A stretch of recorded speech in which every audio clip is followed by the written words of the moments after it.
What's up, guys? Welcome to another stream. This is Nightfall today. So what could be kind of weird is it might break and be the worst thing in the world. So I'm actually just on the face cam screen for a second here. Let's put on a new potato here as well. There we go. Boom. This is Goth Lady Potato. All right. Hopefully this works, okay? So I need to change the overlay. I need to make sure that I'm on the right Twitch page. And then we'll swap. To Restless, who's asking me if I've ever played Stellaris in VR. No, I haven't. I don't think it's got support. Not first-party support, so it basically means it'd be a bit rubbish. But it is a very moddable game, so who knows?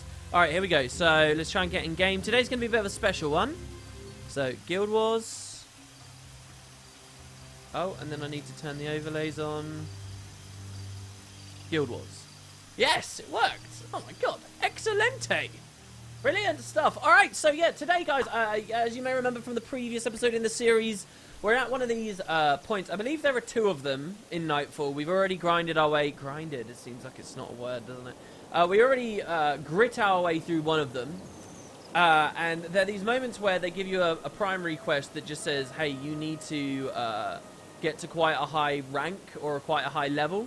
So the level it wants is either level 18, I think, or it was 17. And it wants quite a lot of Sunspear points. So one or the other, it doesn't really matter, but it's going to be a bit of effort for us. And I figured, we never did this the last time I hit one of these thresholds, but I figured that, well, why is it? It looks like it's just, it says gain the rank of Sunspear Castellan or level 17.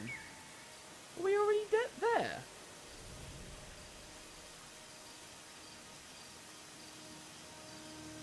Did we, what? That wasn't like that at the end of the last stream, was it? Is this Nightfall stream 5.5, or is this, are we going to war? Is this? Oh, I think we might be there. Are we? Alright, let me try this quest first. It was Castellana rank up we already had. How did I get so many points? Did somebody hack my account and grind the levels for me? A kind hacker. Is that what happened here? Alright, we've just established camp. Thank you. Yeah, let me in. Jesus. Let's head on over. Let's see whether this is actually already sorted out for us. I thought it wouldn't be. If this triggers the next main part of the quest, then this is a proper full-on Nightfall stream with a weird intro. Hello, everyone, if it is a real one. And we're going to war. We're going to chapter 2 of the story. So this will be pretty good. I was getting ready to just chill and talk absolute random bollocks nonsense to you guys for a bit of a filler episode, where I invite people to play with me as well, not just on these atrocious heroes that we've kind of voted on having. Damon Rath says, you said you were going to do it off-stream last time. Yeah, but this is me. I didn't do it off-stream. Yeah, this is it. Here we go. So this is the quest. Cormier says, we are standing at the precipice, on the brink of war. It is a conflict we must start. It is a war we will finish. She says, let's order our Sunspears over there. Go on, guys. We are the light that will shatter the coming darkness that Varesh Ossa is inflicting upon us. In the darkness of combat, with the demons of war surrounding you, remember our creed. A Sunspear never fights alone. Dun, dun, dun, dun. Which is exactly what will be reiterated time and time again. Sunspears! Go forth in victory! Death to Varesh for Alona! Ah! You can imagine how cool that would sound if this was a contemporary game and they probably had everyone screaming that. So there we go. So that's it. Wow, this is crazy. Alright, let me check the title of the stream then. Nightfall stream 6, is this? To war! Oh, what a lovely little surprise that turned out to be. We might find I did this in my sleep. How is this even possible? None of the quests have been done. Whatever, it's fine. Alright, so we want to talk to Cormier here. Now I'm going to talk to her and find out I can't cash in the quest, and she says the Sunspears will not stand idle while Varesh also harms Alona. Wooden Spear Tato. I must say this is the greatest collection of heroes I've ever seen. Today, well, okay, so let's think about this. The heroes we have with us are a few members of the Zaishan. Alright, just close the door. On the last stream we did, a Guild Wars 2 stream, I was talking about how I was getting a little bit paranoid. People could hear me. So I'm trying to remedy that today by playing with closed doors. So we have the Zaishin with us. We have heroes from Tyria, the mainland, from Lion's Arch. We have heroes from Kaineng City, down in Cantha. And with those, a collection of people from the various vassal states. Well, the two. The Kurziks and the Luxons. And well, I guess that's about it. And then we have Alolan heroes. This is the greatest collection she's ever seen. She says, please return to Kamadan, the jewel of Istan, and arrange audience with Elder Sul. Everything must be made ready for the assault. Speak with his assistant to set up the meeting, and I shall be there presently. So here we go, we're on the brink of war. We've done a bit of a Walking Dead thing here, where we've had a lot of build-up in a previous episode, and then we just cut it, and we ended it. So we got to get back in the mindset here today. It's a lot like what happened with Lucille in the most recent season. It's alright, me saying that isn't a spoiler, okay? The only people who know what I'm talking about when I use that word are people who have seen the episode, alright? Is this Guild Wars 1? Asked M3 Lovoy. It is indeed. Welcome. This is where the franchise came from. And I am playing Guild Wars 1. I've changed the stream several times to indicate that game, but apparently it's in a red. Hopefully a mod can change that. Yeah, non-PvP stream. Do you consider yesterday's stream as a PvP stream? Because it wasn't really. We spent a good 50% of that doing just random Heart of Thorns stuff in guild halls. Alright, so Assistant Hana says, Elder Sul is a very busy man. Without me, none of these scrolls will ever get processed. I can't believe how much gets written here every day. But it keeps me busy. Alright. She says, despite his concerns, Elder Sul has been preparing diligently since Kourna left. I trust that you're doing all you can to tip the odds in our favour. For that, we are thankful.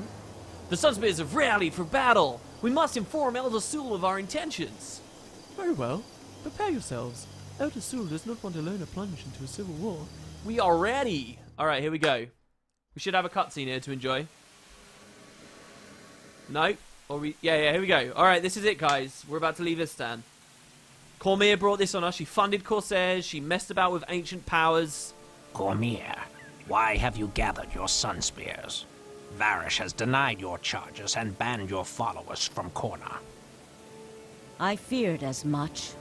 As of this moment, Varish Ossa and her supporters are enemies of Alona and of the Sunspears. Varish is warned and ready for us now. We must sail for Gandhara and confront her before it's too late. Istani ships would be of great help. You would plunge Alona into civil war.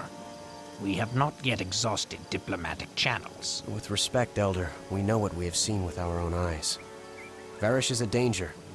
It is our duty as Sunspears to defend Alona. My Sunspears will perform their duties with or without your aid, Elder. Will the Istani fleet support us or not? They're deliberating. Yes. Yes, we shall. And may the five gods preserve us all. The five gods. I like that little war map down there as well. It's pretty cool. Yeah, so Resta said, oh, Google tells me there is no VR support and it's just douchebags talking about how it wouldn't work very well. It actually worked really well, especially the Galaxy map in Stellaris. Trust me, as a fan of VR and as a fan of that game in particular, I promise you that is a good blend. The only issue is the user interface is incredibly text heavy, and Gen 1 VR headsets really, they're much better than the development kits were, but they're still not that great with text. And hell, even the default UI that Paradox supplied that strategy game with isn't very good later stages. But the Galaxy map and seeing all the different stars at the different heights and being able to discern their distances and the space battles, yeah, that stuff would all be quite incredible. Of course, when we're talking control schemes, it gets a little bit harder once again. So anyway, here we go. This is it. These are the consulate docks, and you'll notice what was once upon a time just a little like mini explorable area is now actually a full-on outpost, a mission outpost. So we did Charbek with the Corsairs, we did Jokana Diggins with the First City, we did Blackside where we figured out what was going on with them, and now it has come to this. All of Istan has been explored, and the consulate docks. Have we been reading these? We have been reading these descriptions. It's just been a while since we found a new place. The consulate docks is the last outpost for us. These docks, located behind the imposing consulate building at the northern end of Camadan, are used solely for official government business. They can only be accessed through the consulate, and then only with written approval. Elders travelling to the Elonian mainland, as well as ambassadors from Kourna and Vavi, depart from here, bypassing the chaos of the common docks, which are used for trade vessels and tourists. Speaking of tourists, who's this? This is Menlo! So, how can I impress upon a Guild Wars 2 player or someone who doesn't know Guild Wars 1 how important this character is? Just as Guild Wars 2 has Destiny's Edge, sort of poster-child adventuring band made up of the various races, Guild Wars 1 had something similar. The adventuring band never really had a name as far as I remember, though some of the obscure text might have had something of a name-ish for them.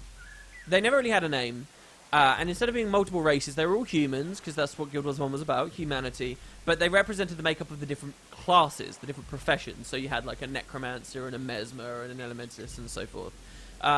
In fact, really, it was just a few of the classes. The necromancer character of that adventuring band seemed really last minute and just thrown in at the very end. It was a character named Eve, who never had any proper introductions and sort of just appeared in the middle of the prophecy story, and you can really tell was a bit separate from the others.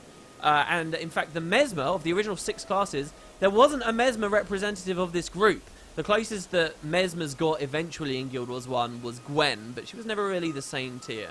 Anyway, so these characters had a variety of quests that had you meet them throughout the early areas of prophecies, but you never really got to fight with them too much unless they were on their individual quests or where you met them in pre-searing and stuff. They, generally speaking, were the NPCs who followed the same story as you. So if you were to go into Guild Wars 2 and hear of a great hero of the past who was an Ascalonian native who had to flee as the Char attacked and followed Prince Rurik and then stayed with the Crichtons and then fought against the White Mantle and joined the Shining Blade and defeated the Massat. All that, if there was any character in lore that isn't the player character you can refer to, it's these guys, this adventuring band. And in this adventuring band was Menlo. Now, Menlo is even more important than his peers. So, after Prophecies ended, the story continued to another continent, factions, Cantha, and what the devs did at this point was they let Menlo and Sin and Aiden and Devonna and so forth, they had them go to Cantha as well, because, hey, these were the iconic characters and they came along. Now, when they went to Cantha, these characters like Menlo, as you see stood before us, he never had a huge role to play. Well, okay, Menlo's a terrible example. The characters in general, like Devonna and so forth, never had huge roles to play, but they went there, they were sort of a part of the story, they had flavour dialogue as they were there, they picked sides, Kurziks and Luxons and so on. But of that adventuring band, the devs picked one of them specifically, who did become a major part of the story, and that is Menlo. Menlo is, though not the leader, Devonna was the leader of this adventuring band, Menlo is probably the most important and iconic of all the characters, just because when it came to the Canthan storyline, he had a huge part to play. It was a lot of the missions were either Headmaster Togo, which was very important to a lot of the native factions characters, or Brother Menlo. You know, there's a 16-man mission where 8 players joined Menlo to meet with 8 players who had Master Togo, and they all could sort of come together. And since then, we find Menlo once again has arrived here for the Nightfall crisis. I almost said the Oblivion crisis there. And this is the first time we meet him. Remember, Cormia was away in the last couple of episodes of this stream. She was recruiting more heroes. Menlo is who she recruited, and you'll find Menlo, Devona, Aiden, Sin. They've all arrived here. So let's speak to Menlo. He says, "Greetings, Woodspitator. Ahai, as they say here in Istan. We heroes have come from afar to answer the call of the aid of Sunspears sent out to the world. Though Tyria and Cantha have their own problems, we will not turn a blind eye to this evil that's threatened to swallow our neighbours here in Alona." I need to find my glasses. My monitors are so much further away now. Honestly, I have perfectly fine close-up vision, but... Oh, that's much better. I can see the monitor much better now. Alright, so yeah, that's Menlo. And so he's sort of the Tyrian representative and the Canthan representative, I suppose. Here we got just a regular woman. "Before you live for a rate, always remember to say goodbye to your loved ones. It might be your last chance." We got a Zaishan Scout. That's just to do with Embark Beach. Alright, we got an armor crafter here, okay? Now, this guy's pretty important because he's the first guy to sell max level armor in Nightfall. So the armor we're currently wearing is armor 20. It's very, very, very, very, very low. In Prophecies, this was a big mechanic. In fact, one of the main outposts that people really cared about, capital cities, or towns as they were called, Droxna's Forge, was mostly known as being important because Drox was the first place you could get that armor, and it was many hours into the campaign. Unlike Nightfall here, and in Factions as well, where you get max level armor super early. Really, we do want this. We do want max level armor. So we'll have a look at this before we go off to do this raid. It would be very, very, very useful. There's no level requirement on it or anything. But yeah, AL 80 is quite high. It's because we're a heavy armored class. So yeah. Most casters only get like AL of 60. Armor level 60. Kojo says my heart won't stop pounding. This is going to be my first raid. Oh, the raiding guys. Oh, they're at the Forsaken Thicket. This is basically the aerodrome. Here we got Yana Mank. And he's going to sum up the story for us.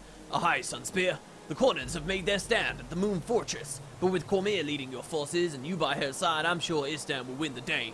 Did you need something? Alright, tell me about past events. The Kournans have been working with Corsairs to raid Istan villages. That can't be allowed. Of course, they denied it, but Cormyr had proof of that and more. Well, we had proof of that, but fine. Get ready to board the boats and head out to the fortress. May the five gods be with you, Sunspear. Okay, tell me about the current events. Cormyr is taking the battle to the Kournans. Once you board those boats, you'll sail off to the Moon Fortress across the bay. What? It's weird that he calls it a bay. Like this is some kind of small body of water. I much prefer thinking of this as a huge body of water. Watch out for the Kournan siege engines and their guards. Varish's army is well trained. You'll need every skill you've got to defeat them. Please give me some tips. So this is more gameplay. Killing Kournan commanders will weaken the morale and keep them from calling troops to the front lines. Make sure you have enough healing to deal with the heavy damage. Oh dear, what have you done, Twitch chat? We need healing? Uh-oh. If you're having trouble, try changing the skills on your heroes that you've been using. Make sure you've equipped yourself with the best possible armor, and then you can replay the mission cinematic, which we don't care to do. So yeah, so if we have a look, these are the henchmen. We're not actually going to recruit them into our party, but check it out. Sin is one of these iconic characters. But you'll notice she's literally just a henchman. She's got dialogue, but Menlo's a bit more special, you see. These Elonian elementalists drive me crazy with their babble of peace. I learned better in Sirmia when the Char came. Magic isn't something you hide and save like a secret. It's something to share, one fireball at a time. Very reminiscent of the like official little lore story that they wrote before. And I like that she's talking about Sirmia all the way down here in Alona. That's the kind of cool little flavour that I like to see. I want to see more of in Guild Wars 2. Here you got Eve. This is kind of the last tacked on one that I was talking about. Surely you don't fear children's stories. Undead armies that hunger for mortal flesh, clawing their way out of the grave with the fanatic, blind will to serve. Withered husks of desiccated zombies, shredding flesh with unrelenting claw-like fingers. The beauty of a still yet ever screaming heart. Such things frighten you? How sad. You really need to get out more. Yeah, she's messed up. She has like a skull called Adam that she talks to that is an exotic in Guild Wars 2. And here we get some Nightfall. She might have been at the original place, Kim. I'm pretty sure she was. Kim, talk to me, baby. You think you have it rough? You got it easy. Try being a girl in this rough and tumble world. Cost might have taught me to fight, but I taught myself to win. Sogalon, named after the ghost we met in the previous episode. My parents named me Sogalon, the protector. It should be no surprise. I was destined for greatness. And yeah, we got a bunch of people. Here's Aiden. Aiden, the ranger. So Aiden was not the leader of the adventuring band, but he was the oldest and the wisest, and he would advise their actual leader, who's this woman standing next to him, Devona. If you guys watched the original CGI trailer for Guild Wars 1, something I wish that ArenaNet or NCSoft would like find the original files for and re-release, by the way, because the only versions of it online are really hideously low quality these days. They've got her in a CGI cutscene, and Aiden's in it as well, and Sin's in it. Maybe not Menlo.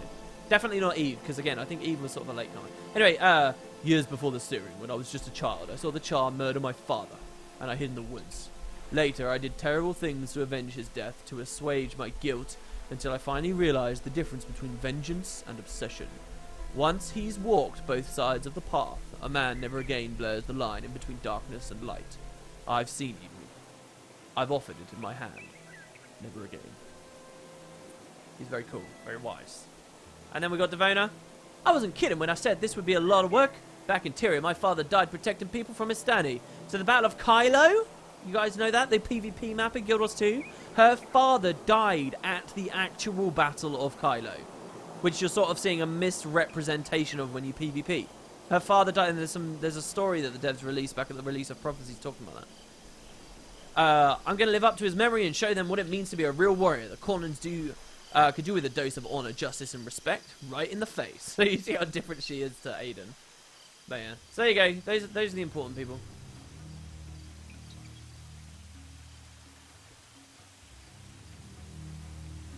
Alright, let's see here. Oh wait, what's going on? We got a bot doing stuff? I can't really scroll through chat easily. Sorry guys. Dinja says, finally I'll get to see the world. I've been stuck on Istan for so long. Ah, it's true. Okay, so she offers us another hero here. This is chasing Zemnai.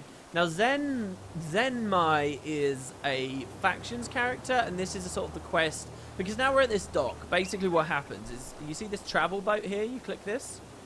Currently we can go to 2 places on the Battle Isles. But if we do these quests, what it will do is take us to the other continents. And it will give us the opportunity to earn heroes in those continents. Alright? So we can get an assassin. The thing is, of all the professions, hero assassins are the worst. Because they're really bad at the combos. They're really bad at energy management. They're really bad at getting caught out of position. And assassins are just generally squishy, so. This one here as well is the equivalent but for Tyria. Sorry, I was just drinking some water. And Elias, who's a necromancer and is actually incredibly useful. But we're not going to go through him. That's actually a really good quest because that deals with the White Mantle and it takes you to the Bloodstone and stuff.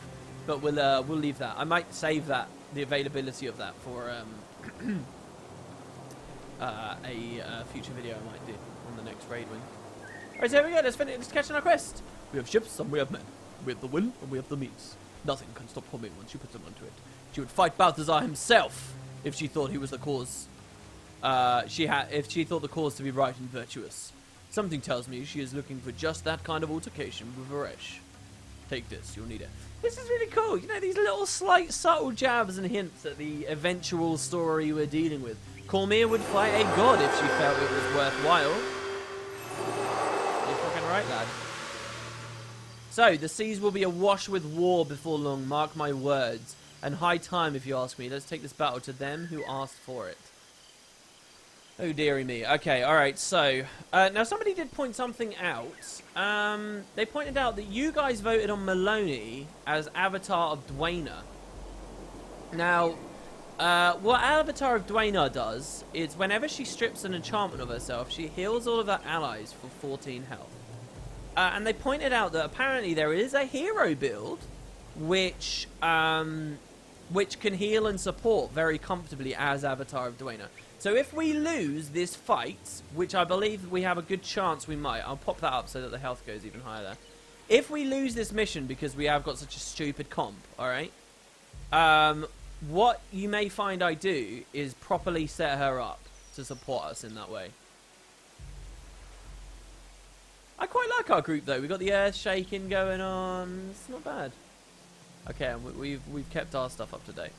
So let's see. Now Susuke's the last one. He's already at level 9 fire. I'm gonna go. Let's do it that way. That's good. That's most efficient. So he's got a bunch of fire magic there. So this is our group. We only have 6 people out of the full 8 for the mission because obviously I'm not adding MOX, and we don't have any healers, and we're about to go to war. Good luck. Make sure your squad is prepared. You'll be landing in the middle of the action. When you're ready, I'll get you loaded onto the proper assault boat. Godspeed, Sunspears. Here we go, guys. Goodbye, Istan. And when we leave Istan here, we're leaving Istan. Now, technically, in the game's mechanics, we could always just outpost back, but we're not going to do that. We have left Istan now. Here we go. Consulate docks. See how everyone runs ahead even though there are heroes? Dunkoro moves forward and stuff. Assault Gandhara. Unite the western and southern attack fronts. Capture the forward wall. You have no honor, Sunspear! Uh-oh. So check out all these rangers we've got. This group of rangers. These are our ships. And if you look at the map now, you'll see we're here at the Moon Fortress, so we've moved forward. Damn, this really deserved a cutscene at the start, but fine. All right, let's do it, and let's push in and try and support all of our allies before they die. So a bunch of dead Sunspears, because I never came out quick enough. Sorry about that, guys. But here we go. So Cormier's screaming. She says, "You all heard Wooden Spear Toto? Forwards!" And Atoki says, "Spear Marshal Cormier, the Kournans are preparing to..." And we say, "Sunspears, forward! We stay here, we die!"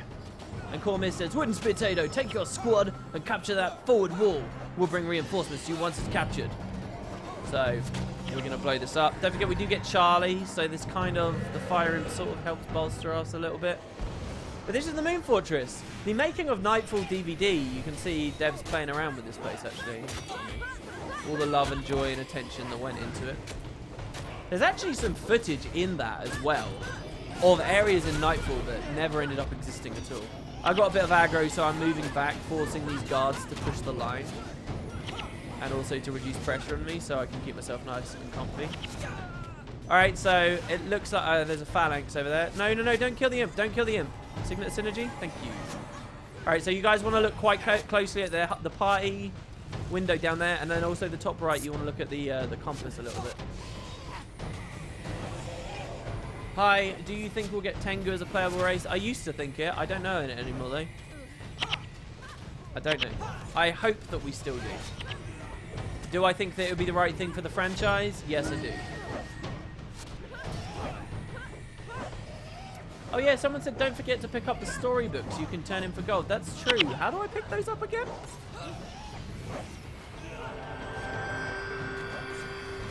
Maybe I should do that before I finish this mission. I think so far all we've done is Young Heroes of Tyria missions, which haven't counted for much, but I think this one's going to be quite important. What is this here? A memento of your triumph. Give this to the ancient anniversary. Oh, right, okay. Oh, we're kind of killing the moment here. But I don't know whether I want to do the mission until I get the book. Well, whatever. It's not that important. It's not that important. Okay, so the bonus is coming up here. Oh, apparently it's after this mission you get a historian. Okay, cool. So we haven't missed it. So the bonus is you see this these elites, this Kourna spotter up there, and then this elite spear and stuff. These guys siege. You see that siege we just got hit with? There are siege masters around, that field commander. See him? And you want to kill those. They give you morale boosts, and eventually the bonus is if you clear all of them during the assault, you get a nice bonus. We might be biting off too much more than we can chew here, though. The problem is if we rack up too much death penalty trying to do the bonus, then we might not finish the mission properly. This is going to be quite difficult. Are you making any plans for tomorrow's release of the third raid wing, says Vaganti? Well, I don't really think I have a group to raid with anymore, so I don't know what I'm going to do. At the very least, I will ask some other YouTubers, hopefully, for permission to use, like, any footage they get of it in progress, and I'll go to, like, a cleared instance to find out the story. It's going to be a really shitty way of experiencing it, but all my old friends that I used to raid with just have found another group and decided to do it on their own, so I don't really have anyone to do it. Because I've been mostly just PvP and not raiding in the meantime. So, yeah. Oh, the in-game music's too high, is it? Sorry about that. There we go.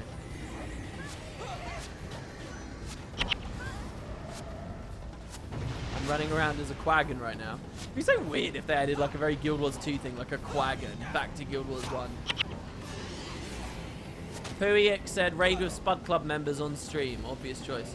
It's an interesting idea. I've never really spent much time in TS with Spud Club people though, so I don't know.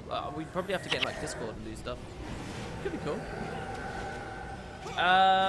Someone said I just logged in and I'm trying to jump. I keep trying to jump. So Dankoro says, archers forward, secure this position. That Kourna officer coordinates every enemy troop movement. Take him out and we'll stem the tide of replacements. And then we say her. They say her. They're behind us. Quickly.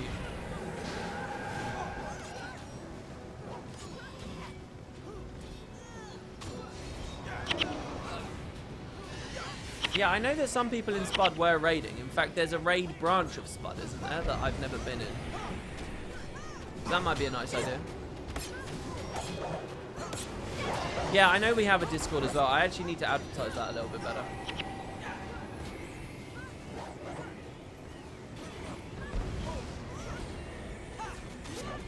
So these guys use this ability, Crossfire. You see this happen all the time.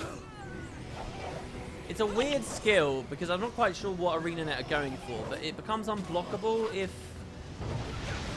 you're with allies, or if they're with allies, or if it's just like a kind of a weird skill. You can see more enemies drop it in. See that Kourna and Seer there? Following in commanders and reinforcements. This is a boss, Captain Luminanda. And when we kill Luminanda, we're going to break through. We've also got an active effect on us here, which is Sunspears Battle Call, which is our maximum health increases to that of a level 20 character. So this is sort of an early way of playing with upscaling here. Alright, you'll notice that we're sort of, health-wise, we've buffed up. Even though we're only level 14 technically. So we bust open the door and Kourna says, "Well done, Wooden Potato, we have them flanked. We can't let up Sunspears on my command. Forward!"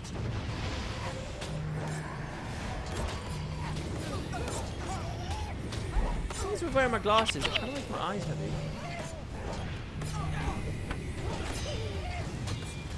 So what I quite like about this as well is our first taste of Kourna.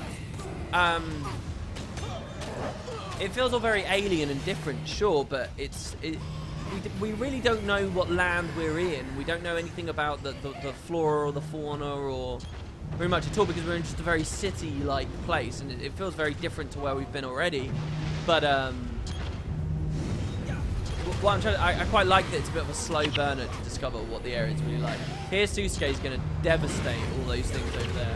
We're trying to kill the siege commanders because they activate these trebs, which is what's been doing massive damage to us. Here I'm taking a bit too much heat. I'm going to try and obstruct some of their hits. Signet of Synergy, the guys on the front lines.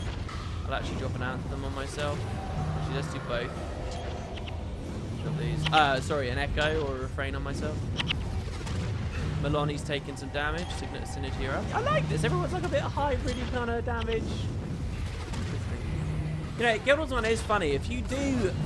Since Heroes came out, I did a big discussion on this before, but Heroes kind of killed a lot of the social play in a big way. However, there's been so much power creep, but only in the way of PvE skills and things that Heroes can't use, that if you do get enough real players together, it's amazing the kind of things you can actually accomplish and how easy a lot of the game can become, just because of how powerful things are. Like, when I did that series on Domain of Anguish on YouTube, and I got 7 friends, and we properly went into DOA to do a full clear on a balanced comp, with all cons on each of our on us, and everyone was using overpowered PvE skills and stuff. It's amazing how durable full human teams are compared to full hero teams. It's amazing. Alright, here we go. So this is the another attack. Hey Narashi. And she screams something. She says Spears is one, I think it was. And she says, "About time, you've got to us." And Kourna says, "Narashi, save it for the mists. Lonai, can you make us some reinforcements?" "Of course. You heard the spear, Marshal." And here we go, he's summoning all these bone minions. Oh my god, Charlie's doing some serious damage here. Let's try and kill these things.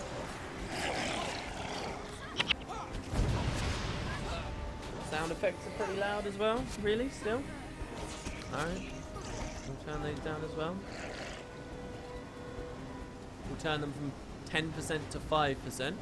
Look at that, huge amount of mobs. He might be using Aura of the Lich. I really miss corpse exploitation. That was one of those things that PoE, playing it recently, made me remember. It was really cool. And Guild Wars 2 just kind of got rid of all concept of it. And I'm not sure why, because it doesn't seem like that difficult of a concept to balance. It just seems like another thing that fell to the hammer of streamlining things. No more body blocking, no more different damage types, no more corpse exploitation. It seems like a lot of mechanics were... I mean, some of them I understand. Like, Guild Wars 1 did have way too many damage types, and they weren't important enough to really, really, really be super important for the game. But in terms of, like, enchantments and visual effects on weapons and stuff, I always like the whole, you know, elemental resistances and damage types and formulas. I mean, hell, I would say your average Guild Wars 2 player, even though there are no damage types in Guild Wars 2, your average Guild Wars 2 player still doesn't really understand off the top of their head how the damage formulas work, right? Because they are still quite complicated.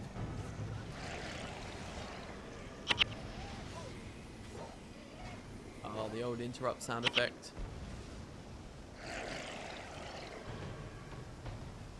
Maybe I should have tweeted today's stream. So here we got a thing for the Kourna bombard. And as we take these guys out and claim this territory, that will move down. I've been healed a lot right now, but it's going to run thin. So what's nice is we actually got reinforcements from some of these other guys, and I think some of them might be quite supportive. So there we go, we got to level 15 here. Doesn't really give us any immediate points to use. Motivation and spear mastery is all I'm using at the moment. So, oh, and leadership. Let's go leadership, that's fine. But also remember that all your heroes get it, so... Oh no, they don't, I'm an idiot. It's only when they actually level up. Well, Susuke leveled up. So. Here you go, Susuke.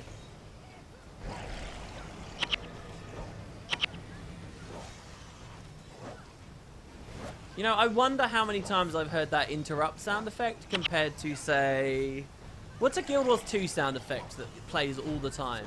I wonder if it's just like, you know when you go in like your user interface and you mouse over things and it goes like ding, ding, ding, ding, ding, ding, as like, and it's a nice little effect. I wonder how many times I should compare them, because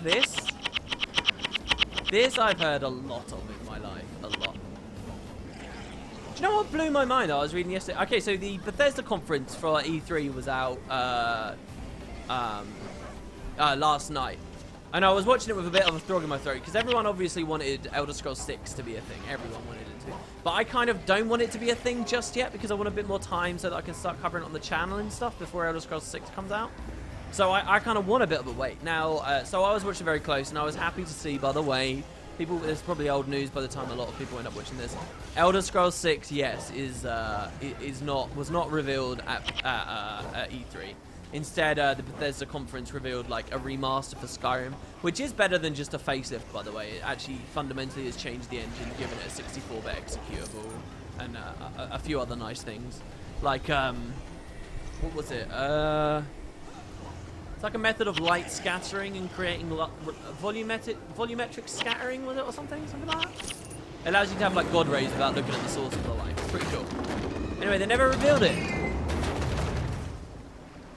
Here we go, so we're traveling through. I'll hold my story for a second. Objective secure. Good work, Captain. Good work all around, Dunkoro. We've gotten word from Cormyr. She's trapped Varish Asa at the Plaza of the Five Gods and needs reinforcements. We'll be there at once. Move out! Alright.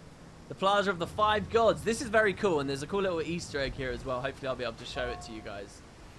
So yeah, Cormyr's moved along. And by the way, is that the first time we've heard Dunkoro's voice in a cutscene? Here's another thing for the bonus, I think. So let's try this. We've got some elites. I'm going to try and put both of these refrains on myself and then take the majority aggro if I can.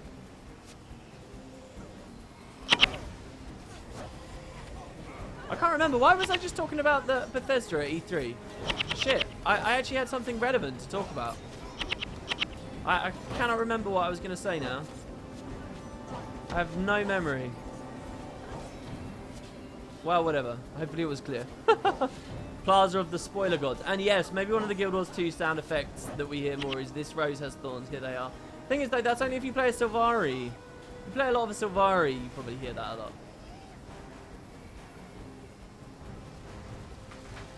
Oh, I remember what it was. Yeah, we were talking about sound effects that have played a lot.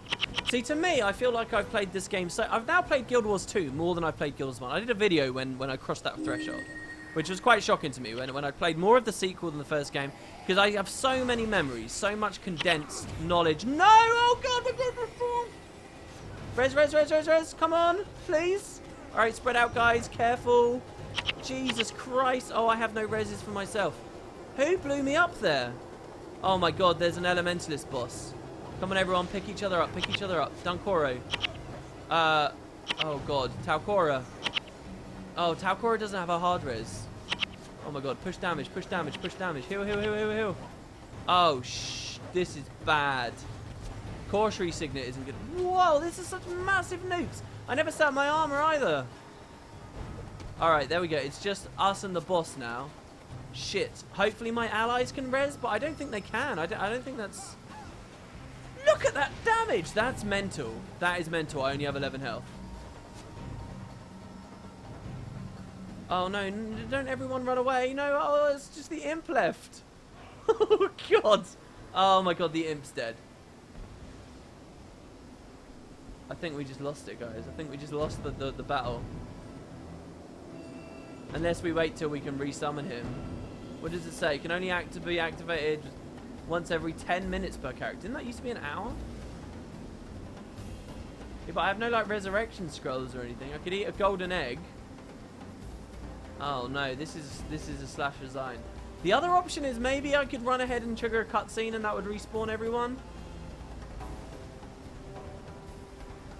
I don't know what I could do. Can we resummon him? We can resummon him. He's level 15 now as well because we'd obviously leveled. Alright, Melone, Kos. Oh shit. Do any of you guys have the capacity? Animate bone minions? Wait, Kourna, I thought you were supposed to be trapped at the Plaza of the Five Gods. We'll let Lonai here summon some more minions out of our bodies. And then hopefully the meat shields can just run in there and we might be okay. We're probably not going to be though. I'm probably going to get two-shot. Have I got any other buffs on me? Oh, they're going in. They're going in. They're going in. That means we need to push right now. He's already killing them. They don't have Death Nova on them. There you go. I've taken aggro. Alright, Mighty Spear. Look at that fireball. This is mental. Go on, guys. Keep fighting. No, keep fighting. Keep fighting. Oh. Look, there's a cruel spear. Oh, I could strafe the fireballs. Oh, he is taking a bit of damage here. Come on. I don't know why I'm trying, really. Go on, go on. Keep pushing the damage. Please don't meteor me or something. No, there's the meteor. Oh. Oh, no. All right, we need some armor. Big time. We need some armor because it doesn't. Oh no, the heroes get armor as they level. I can't believe we got hit that hard. I'm kind of tempted to put protective spirit on someone, but whatever. Okay, all right, armor. All right, let's see. So we're gonna need 6 platinum. That's fine, but we also need a bunch of glittering dust, tanned hide squares, and leather squares. Oh, and ingots. Ugh. All right, the dust is for the helmet. Leather, tanned, iron, and steel. Leather, tanned, iron, and steel. Leather, tanned, iron, and steel. There should be storage here, right? I don't know why I was going back there. Leather, tanned, iron, and steel. Oh, what? Crafting material storage. Yes, buy that. Okay. We should... Hold on. We're going to need to clear some inventory space. Here. Is there no merchant here? Are you joking?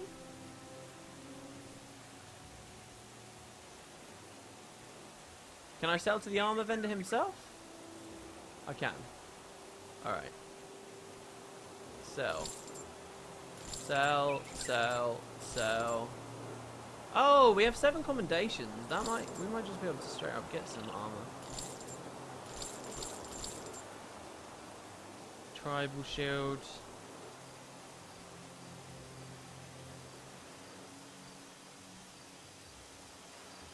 Pot of cloth, scalping suit, salient sword, flat bow, extra stone. Oh, the tanned hide we wanted. Alright, that's fine. Okay. Alright, so let's go over here. So we wanted, let's see. Alright, we do have enough dust for the helmet. Leather. Oh, this guy's trading. Does he just have the stuff we need? I don't know whether we've got enough. Yeah, we'll have to go to a material trader. Unless this guy has all the appropriate stuff and we can just mooch off of him, in which case he's awesome. But I'm really not too sure.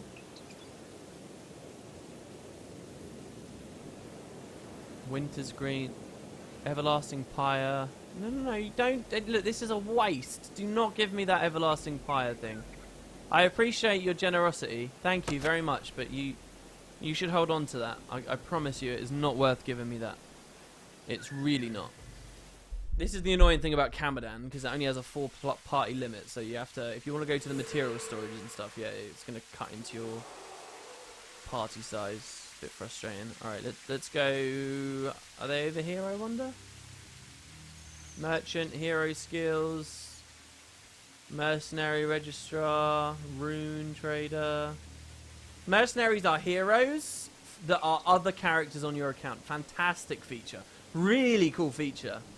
That's the kind of beautiful feature that only gets developed because the devs really understand the game, and the higher ups allow the devs to make so. Because you really have to understand Guild Wars very, very closely to know why that would sell so well, and why that is such an important and fun feature. You really do. It's not the kind of thing where you can just say, "Oh, add more shiny things. There's microtransactions." You know, that any executive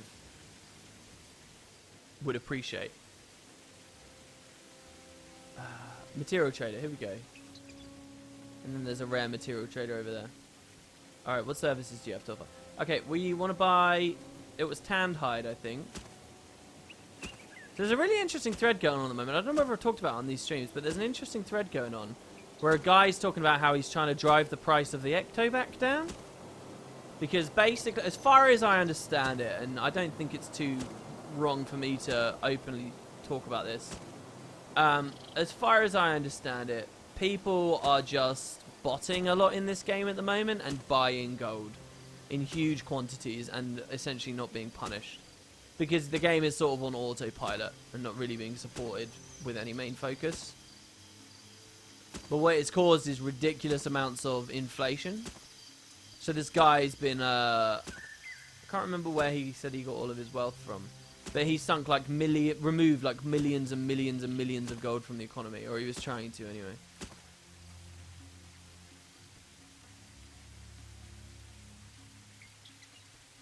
WP, that guy was me. Feel free to take what you need. I had several of those pyres. Oh, thank you very much. But honestly, it's okay. As interesting as it sounds to run through this campaign playing as a char, it would be wasted on us. Wait, hold on, is it? See, look at how cheap Elonian leather is in this game, guys. Only 360 gold each. It was steel we wanted. What else was there on that buy vendor list? It was like 12 steel total, wasn't it, that we wanted?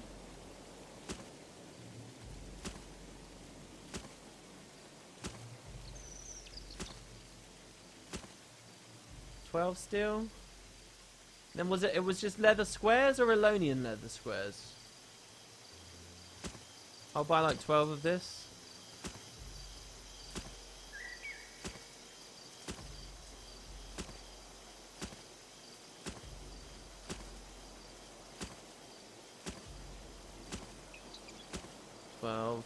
And then 12 of this. Because hey, why not?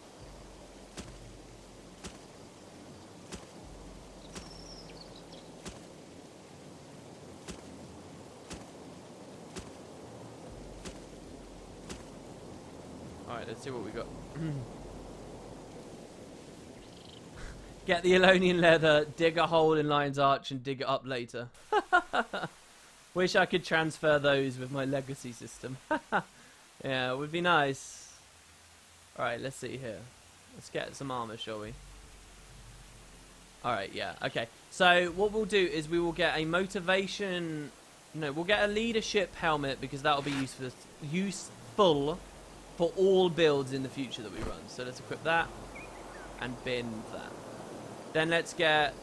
Do you want Istani or Sunspear or Elonian as the style? All right, so this will be Twitch. You guys can choose here. Are we going to be Istani themed warrior? So where the people of the island nation of Istan, Sunspear, you know, and the Sunspears were across all of Elona for a while. Though they've now been banned from Kourna. Apparently, that was quite an important part of that cutscene. Or Elonian, just in general, the entire continent, Elonian sort of themed armors.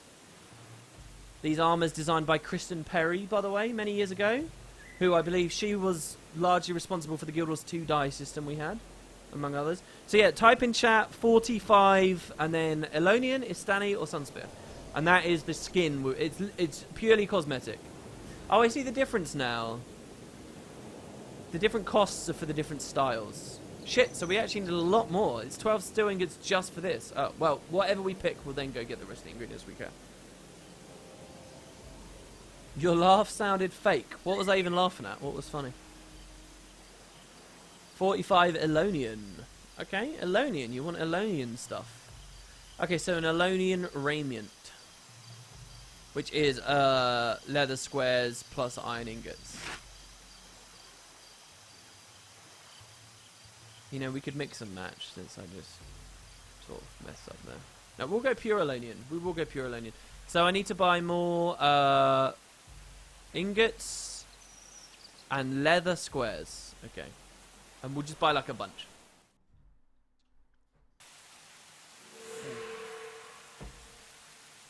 Anyway, to finish my story... Oh my god, I'm really thirsty. I'm going to have to go get some more drink in a second. To finish my story... with the interrupts and how I feel like I've played so much Guild Wars 1. And the point is, it feels like Guild Wars 1 has been a big part of my life for longer than Guild Wars 2 has been a big part of my life.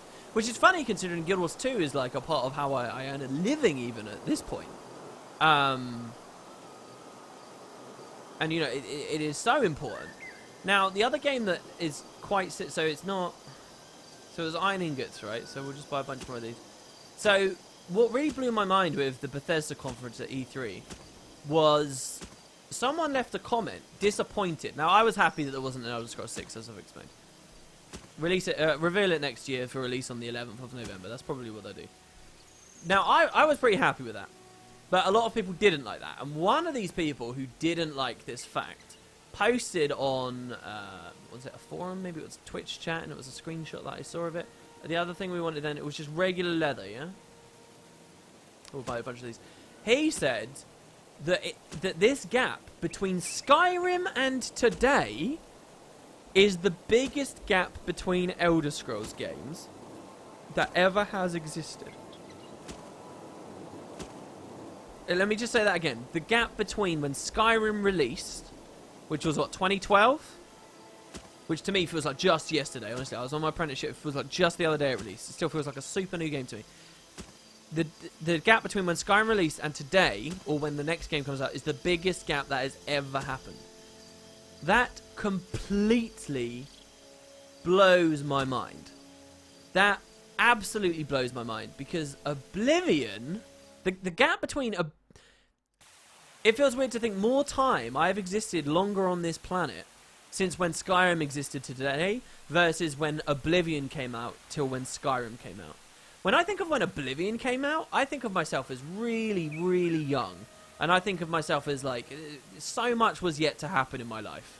And I used to play it with my older brother a little bit. Right, so hold on, we got the Elonian raiment already. So now we want the Elonian arm guards. And then we want the Elonian leggings. And then we want the Elonian sandals. Hey, I did pretty good there. Right? So we'll go Elonian sandals, leggings, arm guards, raiment, and we already put the new helmet on. And we now have 80 armor on everything. How cool is that, guys? So let's delete our starter stuff, which was Istani style, by the way. So if someone had voted for Istani earlier, we really wouldn't look very good. And I'm going to go back to storage now and drag and drop this stuff in. We don't care about it, obviously. Drop all that. There we go. I once had a dream of getting maxing every single thing in the entirety of my storage. Sort of never went for it in the end. Parts of cloth we can get rid of. The other stuff we'll just leave. And weapon and arm is fine because of the generosity of the player the other day. And so now the other thing I want to do is quickly go to Camadon. We'll get some runes as well, alright? This will see us through the game. But yeah, when I think about Oblivion releasing, I was so young, and I remember those original trailers and that raw, crazy excitement I had for the game. And you know, we'd play it a little bit, but you know, I was barely getting through school at that time. And then I had all my college years, all of that passed, and a bunch of time after college, I went through multiple jobs. I grew up. Loads of shit happened in my life, and then Skyrim came out.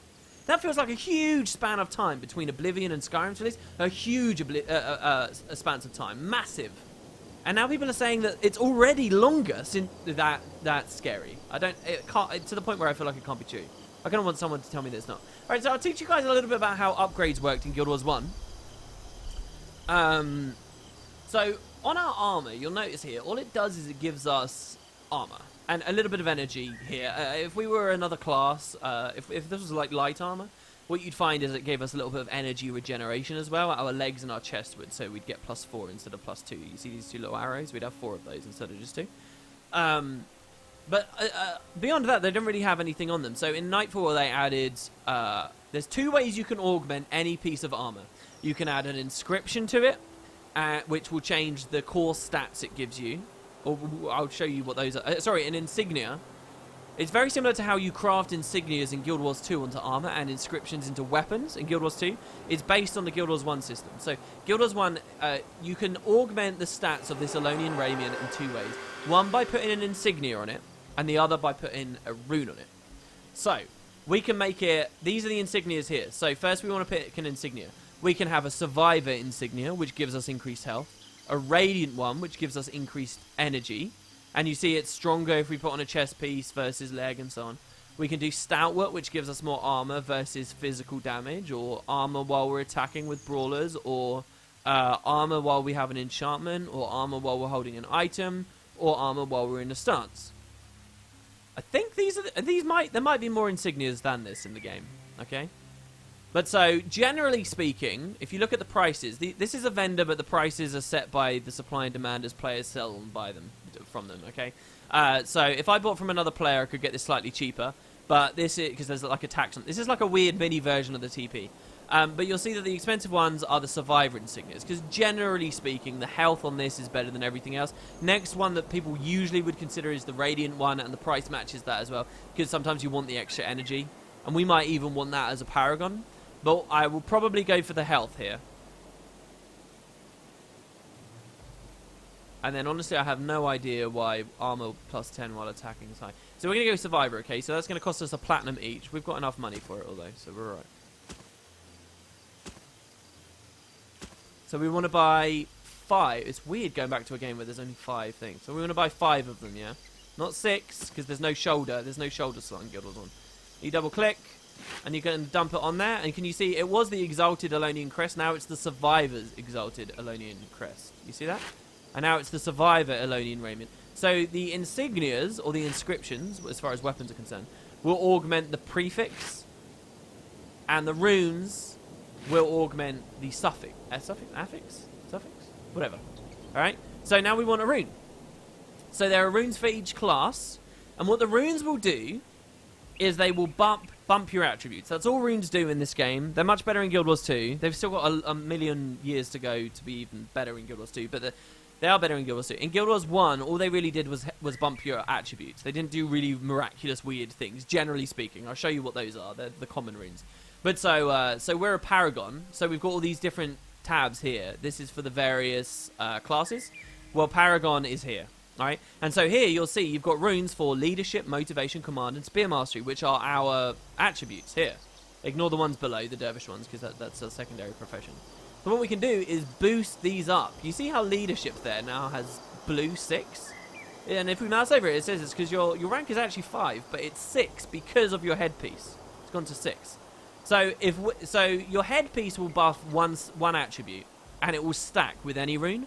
Runes won't stack on top of one another, though. So you see down here, there's the superior... I'll give you an example. The superior spear mastery rune, okay? It says that it gives us spear mastery +3 if we equip it. So you might think, well, shit. +3? So we can go +3 by putting it on the headpiece.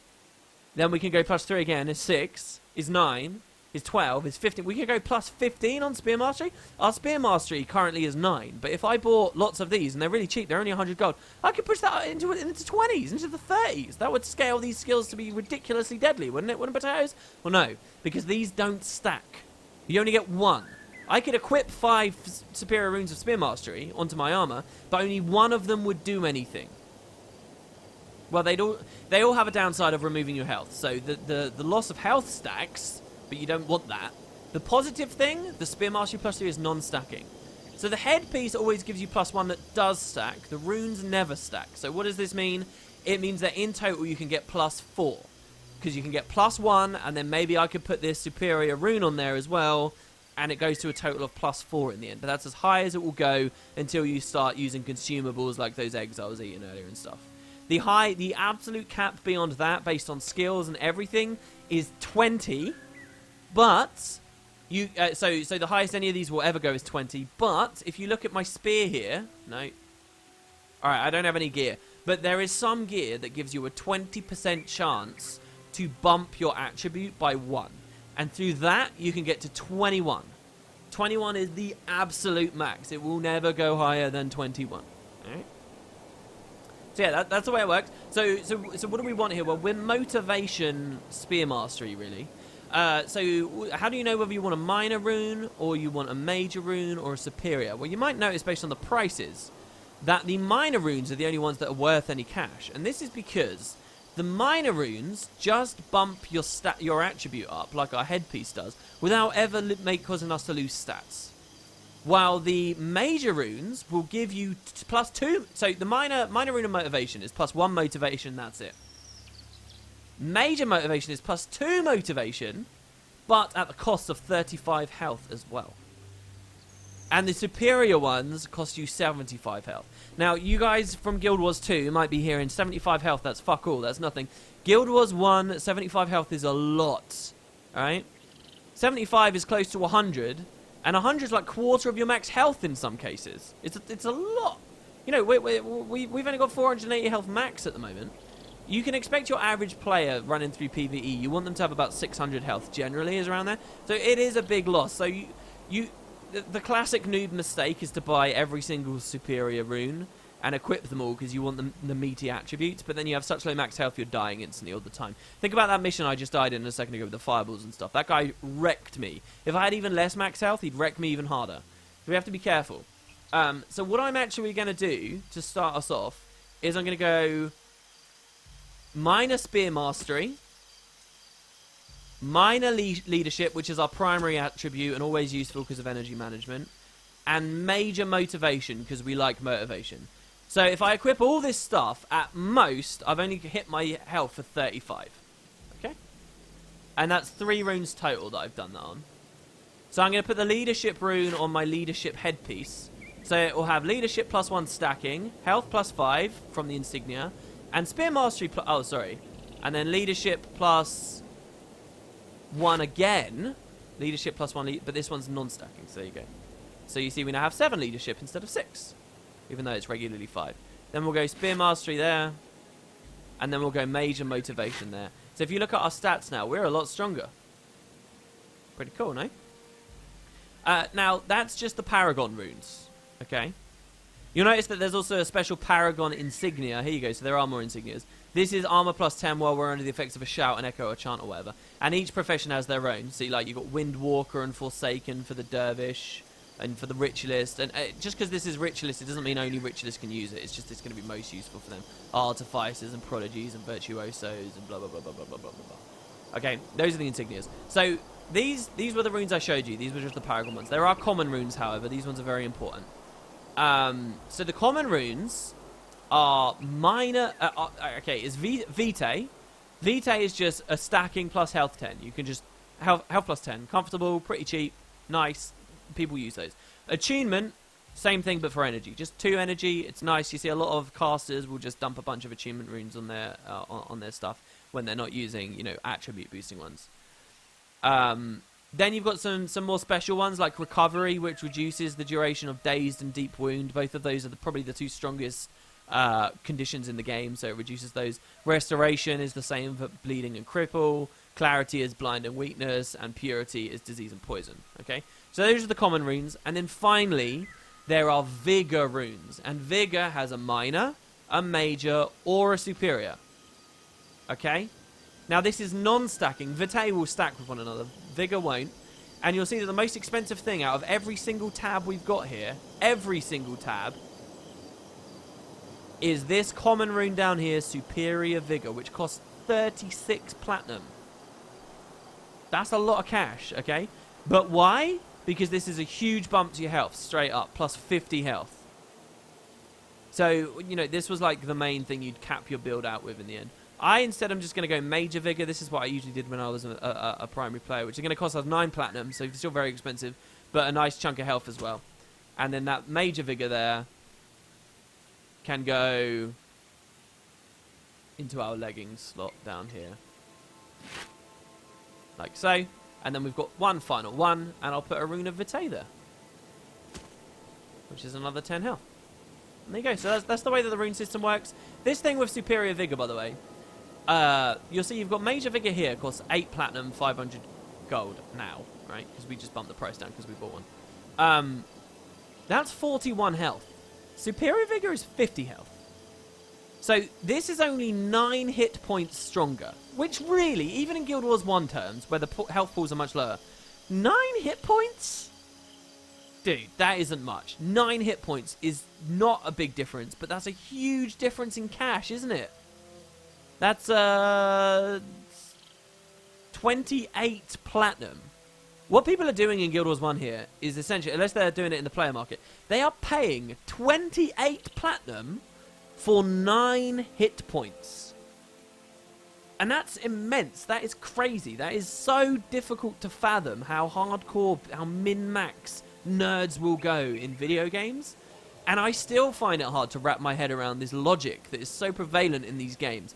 But this here, the Superior Rune of Vigor, was my very first, as a human being, my first experience of this kind of mentality in online games. Seeing that people would spend so... Because this has always been like this. And maybe the numbers are different, but it's always been a disgusting cost for a tiny bonus. It's always shocked me. And this was my first experience of ever seeing that. And you see that in Guild Wars 2 a lot as well. People bitch, oh, Scholar Runes cost so much compared to others, blah, blah, blah, blah, blah, even though it's a minimal difference. I mean, this is a really obvious how little difference there is, but people will buy the Superior Vigor Runes anyway. Damon Rath said nerds, ouch, that's a bit harsh. Well, we're all nerds, it's not derogatory. Is he drunk? What? No. So yeah, anyway, Superior Vigor Rune. That's sort of my story there. And we're all geared up now. Especially consider... Oh, and then the last thing we can do is this Drachna's Spear that someone gave us the other day. The final thing we can do to sort of gear ourselves up here is you can go to a weapon vendor. He's a rune trader, arena guard. Oh, I should have shown you guys the arena as well. Isn't that still open as well? Well, nobody would have played with us. It would have been empty. We're going to find a weaponsmith. Let's find a weaponsmith. So what you could do in Guild Wars 1, they had a customization. So Guild Wars 2 has soul binding and account binding. These are two different methods of stopping players being able to trading post stuff and trade things. Guild Wars 1 had a similar thing to soul binding. It was known as customization. It was something you could do by choice. And all it would do is improve the flat damage on your weapon by 20%. That is all it would do. So you've got this customization tab here. So I'm going to do it. And now it's customized. And that might seem pretty good. 20% damage improvement. That's not too bad. True, but, and this is a big but, most classes, most of the time, in this game, there's only a few classes that really are very reliant on their actual weapon damage. You've got Warrior, Assassin, Dervish, and Paragon. That's only 4 of the 10. All the other classes really got away with caster weapons and primarily did their damage through skills instead of auto attacks, for which the weapon strength did nothing. So customizing staffs and stuff was always a terrible idea, and really there was not much incentive for it. But yeah, there you go. Let's go back to the consulate docks. We're now all set up. And I'd just like to point out, if you're new and you've just listened to me ramble about all of that, and it seems kind of cool and it seems quite fun and well balanced, one big problem with Nightfall is we just spent all that time sorting ourselves out and spent a shit ton of money on ourselves. You're expected to do that for all of your heroes, and it can suddenly be very overwhelming. You can learn all the heroes' runes and all the heroes' insignias that you might like, and all the weapons that your heroes might want to have, and all of the the skills that they'd be running as well. And just there's this huge amount of stuff. It can just feel like this brick wall you're getting hit with when you first struggle with a mission. But I think the point is, you max your character out here, and then you can slowly work on your heroes through the rest of the campaign. But for most players, it never worked out that way. And that's the difference between a Guild Wars 1 player who's just started out, and a lot of people look back at Guild Wars 1 as this, this incredible game for they were so good for just letting you jump in, and you got to max level so quickly, and this and really though, especially when you look at Nightfall, that just wasn't true. It costs a lot of money and a lot of time to get super comfortable in Guild Wars 1.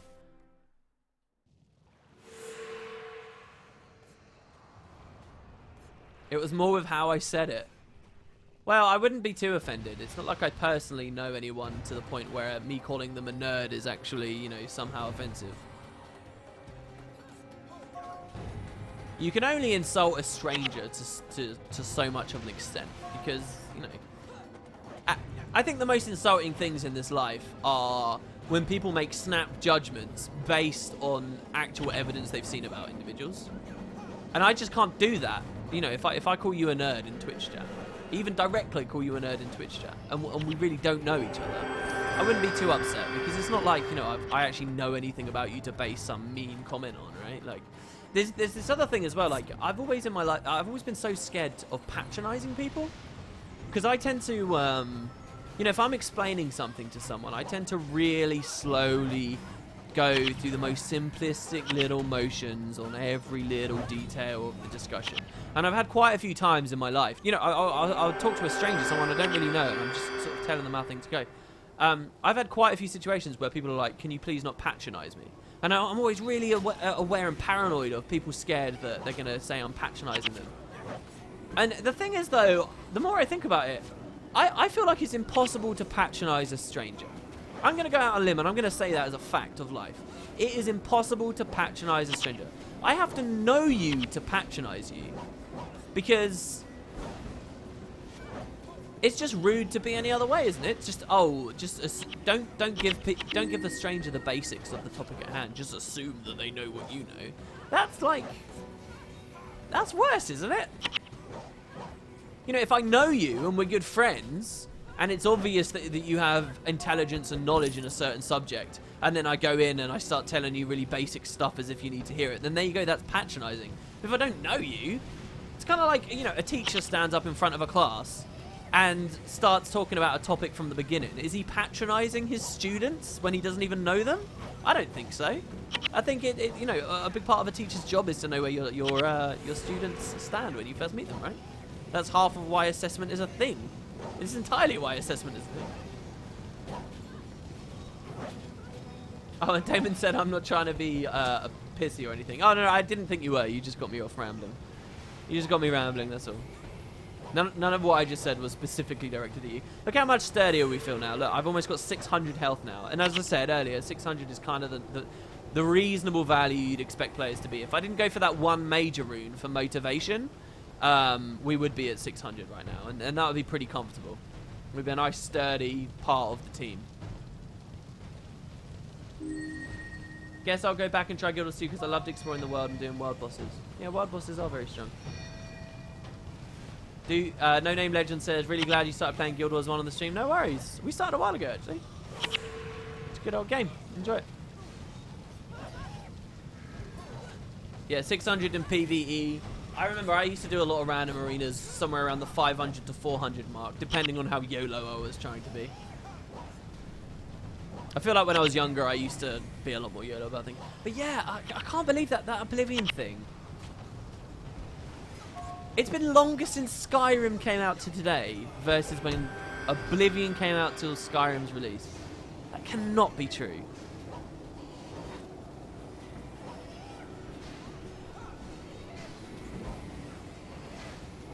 What was the hardest mission in Nightfall in hard mode?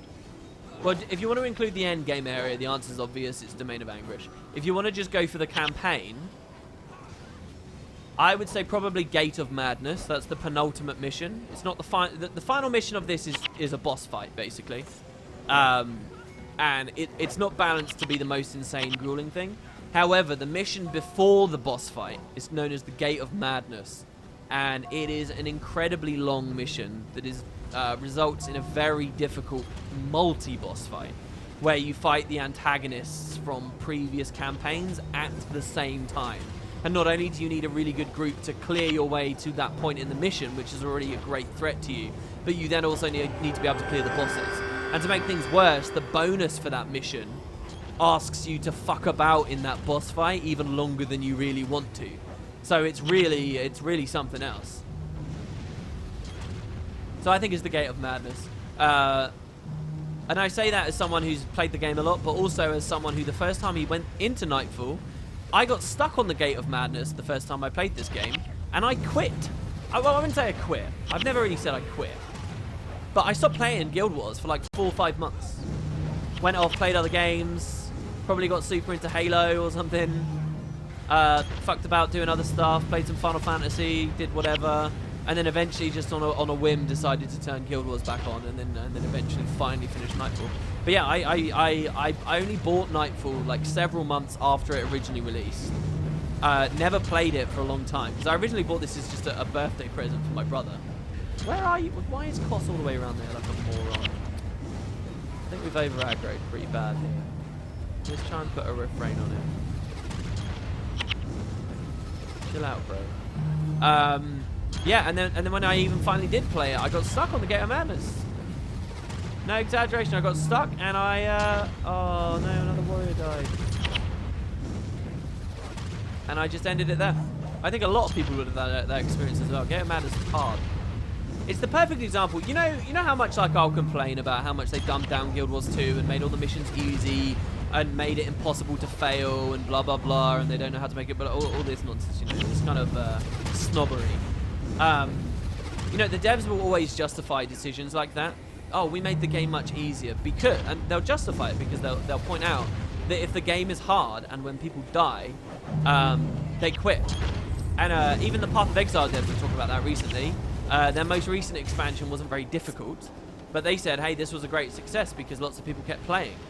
So, you know, when people struggle in games, they stop playing games. That's always been a well-known fact, and that's why across the board, the industry's been making easier and easier and easier titles to experience. And, you know, if you want a case-in-point example of that proves what the devs are saying, I know it myself. I look at myself with the Gate of Madness.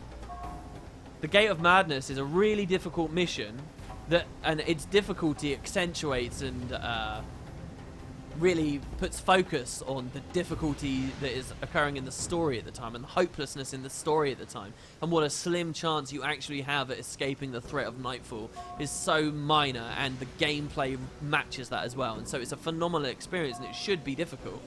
But on the other hand, you get assholes like me 10 years ago who quit because they find it too hard.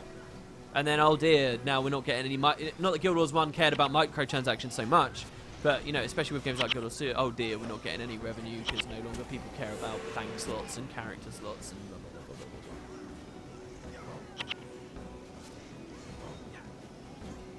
blah. And someone just pointed out Dark Souls in chat. I think that, yes, though, in sort of a counter swing to that much more recently, for me, it's kind of the sort of... You saw it coming in with I Want to Be the Guy, Meat Boy, you know, kind of these simplistic platformers that were very difficult. There is a way to present a very difficult game that is fun and people sort of enjoy the failure.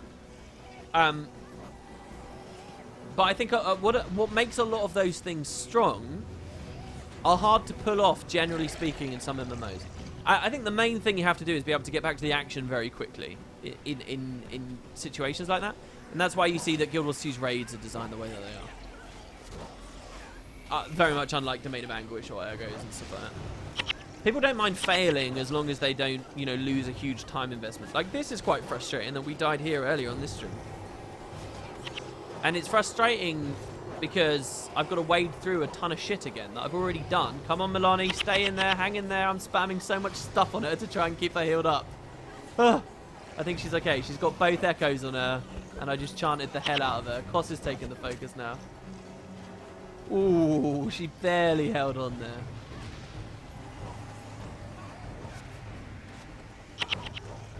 Well, people are leveling as well. You know, and that's the other thing. RPGs in the past have got away with being difficult to an extent because people still get the experience of having got, like, literally the mechanic, the experience.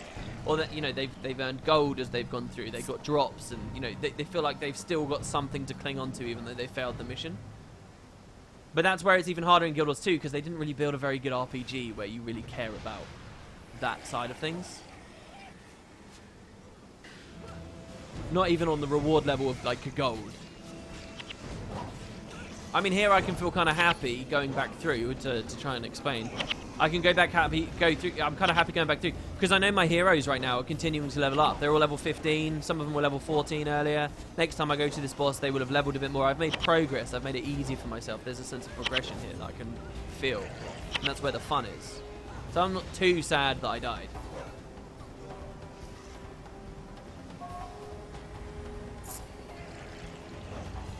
I would say with Dark Souls, it's a niche, but people know what they're getting into.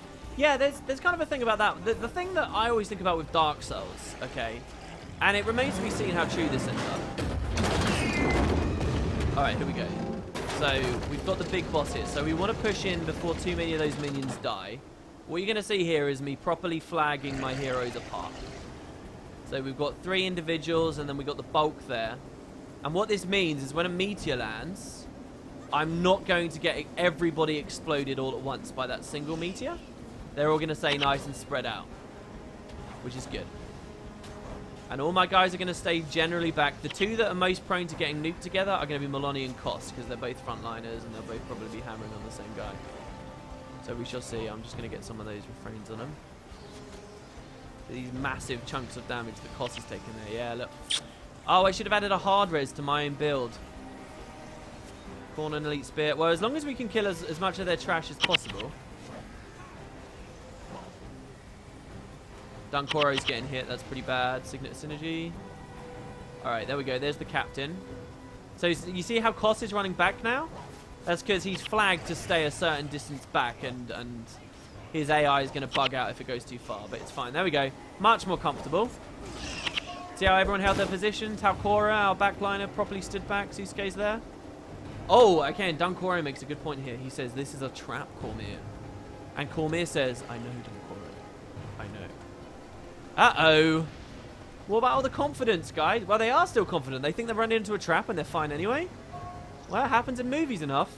Dunkoro says, these Kourna spotters are coordinating the siege attacks on our ships. If we can eliminate some of them, our landing troops will have an easier time. So again, I'm actually going to flag these guys out again here. What I used to have is proper hotkeys set up so that I didn't have to use the mouse at all to set that up. It was really nice. Well, I would to designate the ultimate flag location, but not to click who I wanted to do. You can set binds for all that stuff. Can I pull these guys down, please? Or are they just going to stand at the top? Shit, that was pretty bad. Maloney got blown up. Alright, guys, we're just going to have to push up. Charge! Get in there! Raise her up if you can, please. Did I forget to put the smiting buff? I did, Strength of Honor. On Koss.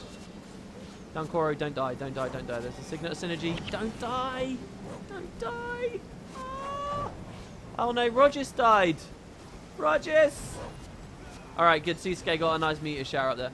Yeah, the thing about Dark Souls, it remains to be seen whether I'm proven true about this.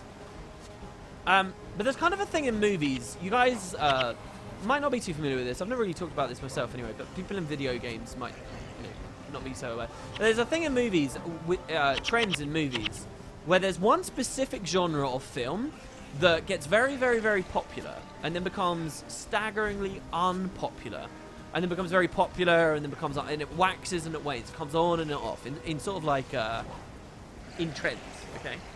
And I think honestly we might be seeing video games, and specifically that Dark Souls style experience in video games, on a mass level following that same pattern, okay? And that genre of film, they're horror films. Horror films tend to be really enjoyed and sell very well, and people get really into them. But then they grow tired of them very quickly, and they grow cliche very quickly. People get used to their tricks, or people don't want to put themselves through that experience of, you know, being genuinely scared too frequently. And there's something that people really enjoy on a large level for a small period of time, but because of the way that the genre is, that fun and that thrill of the horror kind of wears off. And then you'll see that horrors really don't sell very well for many years at a time. And then finally there'll be some breakout awesome horror, and then you'll see a bunch of copycats and stuff like we saw kind of recently. Well, 2000s-ish, like with Blair Witch, for example, and the proof that you can make incredibly well-selling movies with very low budget as well, specifically there.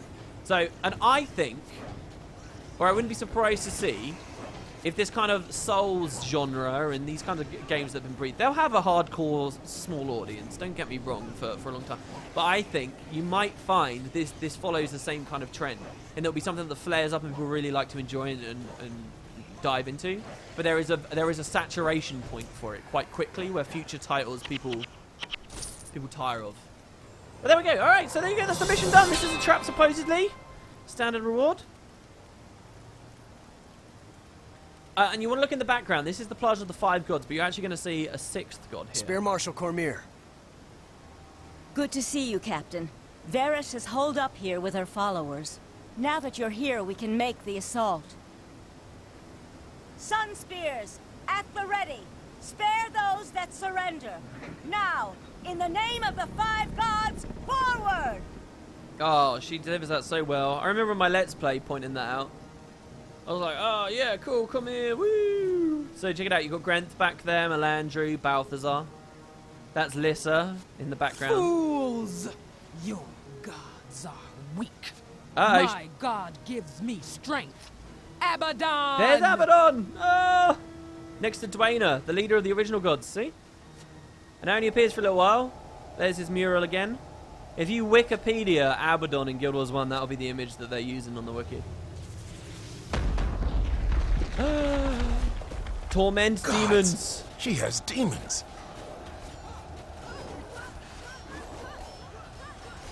Regroup! Fall back! Don't let them get behind you! Kill her! She's right there! End this! You get a real sense of progression as enemies get stronger, especially Blast! as linked to the story We're in this game. outmatched! Retreat! Save those you can! Abaddon will feast on your eyes! The hunger grabs her. Cormier! Come on! Save who you can! I think he's supposed to howl there, but Where's the sound effects Koss? are off. Where are the others? This way. We can retreat across the bridge. Get out of there. So that creature there is the hunger. Running will not save you, fools. Abaddon is strong. Nightfall is coming. Their forces smashed by Varesh's demons. Their allies slain or captured. The surviving Sunspears search for sanctuary. Dun dun dun!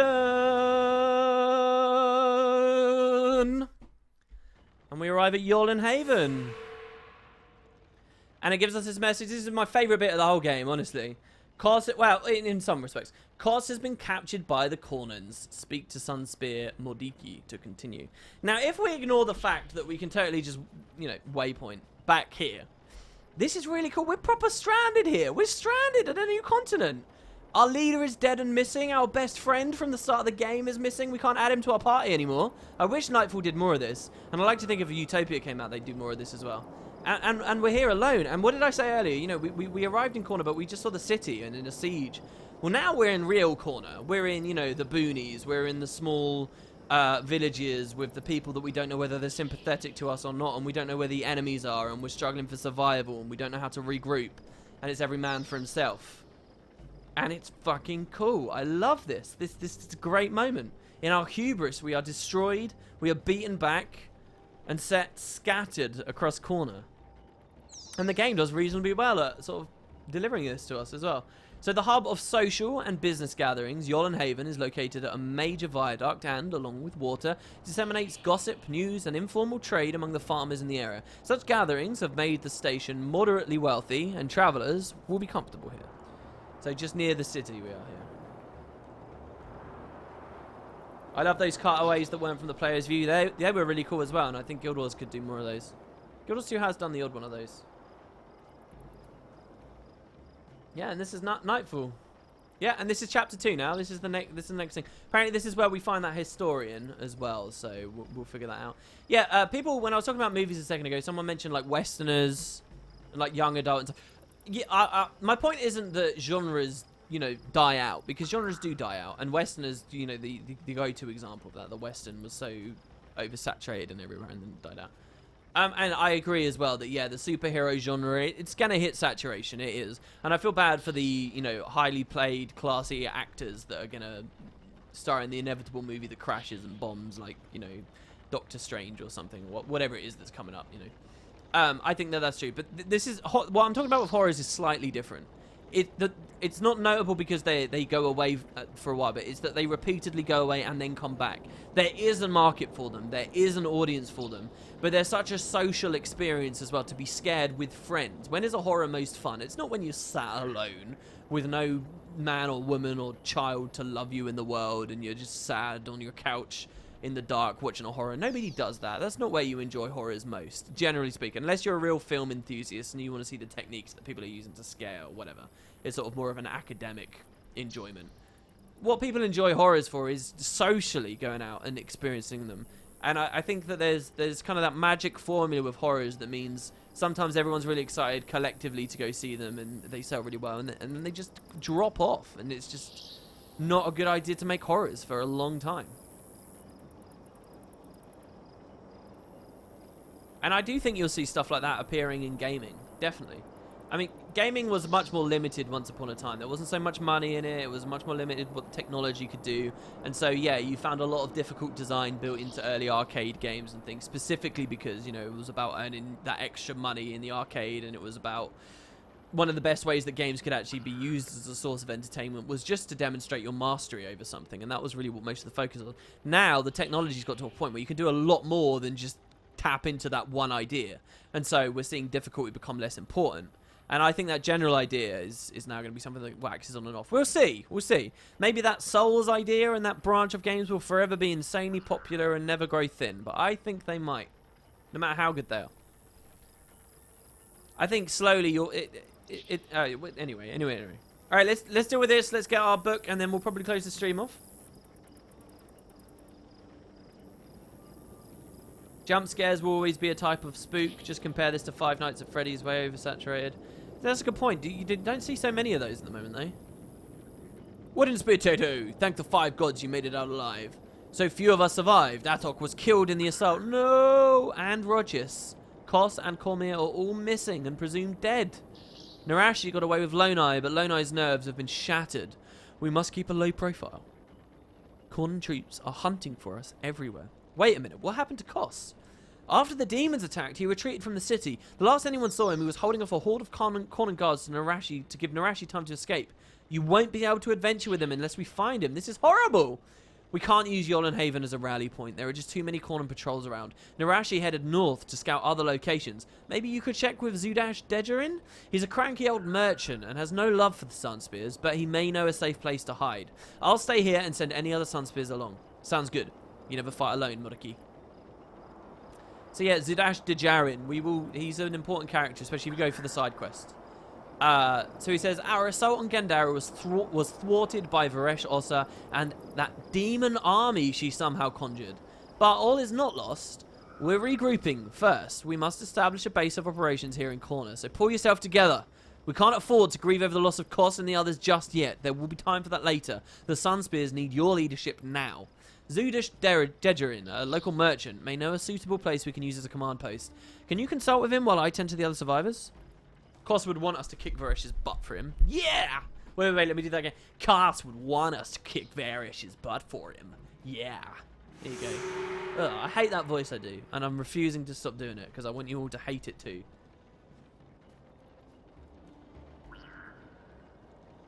Well, there's another, yeah, and so, like, the Five Nights thing, though, as well. There is definitely a thing of people cashing in on something they see be successful. Kind of like Blizzard had a great concept, and they magnificently executed it in Hearthstone. And you never saw any big-name publishers give 2 licks of a shit about virtual card games, or how addicting they could be, or how much money they could earn. But Blizzard, from their incredible pedestal made of pure gold, because of their disgusting amounts of cash, ended up creating something great. And now you're seeing, like, everyone's like, there's so many releases. Oh, there's this card game, and this card game, and this card game, and this card game. I don't think that's so much what I'm talking about here. I think that's just publishers trying to cash in on what they perceive to be... It's just a bandwagon, literally. It's just a bandwagon. They're like, oh, if it worked for Hearthstone, it can work for us. And all of a sudden, everyone wants to do it. I think that will hit saturation very quickly as well. I don't think it's quite the same. He says, bah, I have no estate, I have no son, and now I worry about my daughter. And it's all because of these infernal Sunspears. Try to remember what this guy's saying, because we'll meet a lot of him, okay? So he lost his estate and his son. I wonder who his son was. He says now he even worries about his daughter, and it's all because of the Sunspears. So he doesn't like us. How is it he's going to help us get a base of operations? Oh dear, hunting. He says, Sunspears, eh? I heard about your debacle at Gandara. Varish smashed your forces pretty good. And now you're scattered throughout Kourna. Poor, idealistic fools. You bring nothing but misfortune to all around you. It would be best for us all if you were elsewhere. Let me think. I have an old comrade, Elder Jonah, who may be able to help you. He's in Ronjok. Go be his headache. Alright, so Ronjok's a nearby village, and he wants us to go after this guy. Great. Thanks very much, bro. He really helped us an awful lot. Well, we'll talk to him more later, but it's nice that they sort of throw him at us just a little bit here. Zudash Dejarin. I think you can even read about the Dejarin estate in Guild Wars 2. Isn't that one of the little books? Or one of the books that's referred to, at least, that you can't actually dive into. And so that's where the chapter begins. So we're going out to a town called Ronjok on the Marga coast, trying to find a suitable base of operations. We have even less people now. We only have a 5-man group to exist in an 8-man level 20 area. I'll point out as well before we close the stream here, this quest hunted for both prophecies and for factions.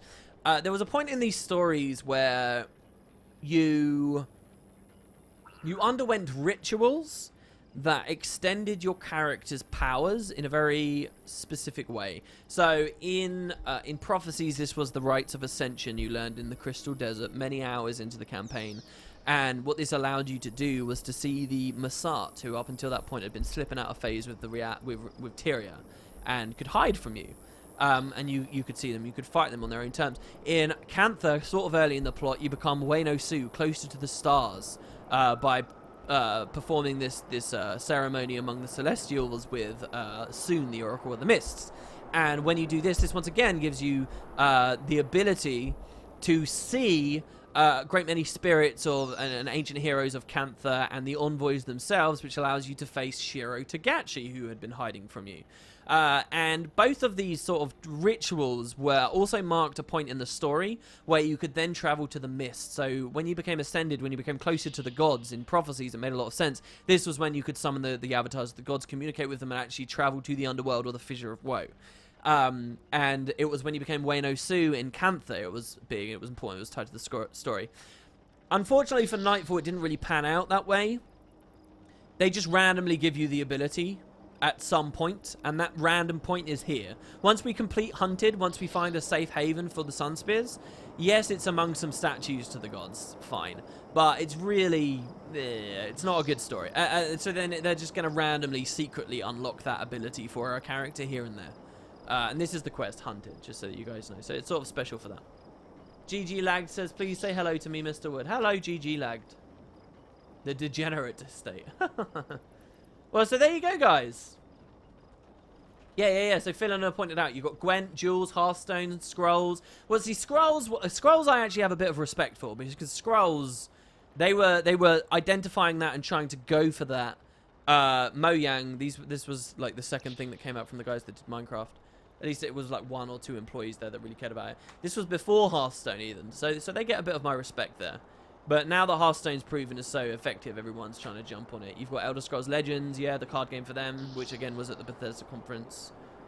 There's just loads of them suddenly coming out. And yeah.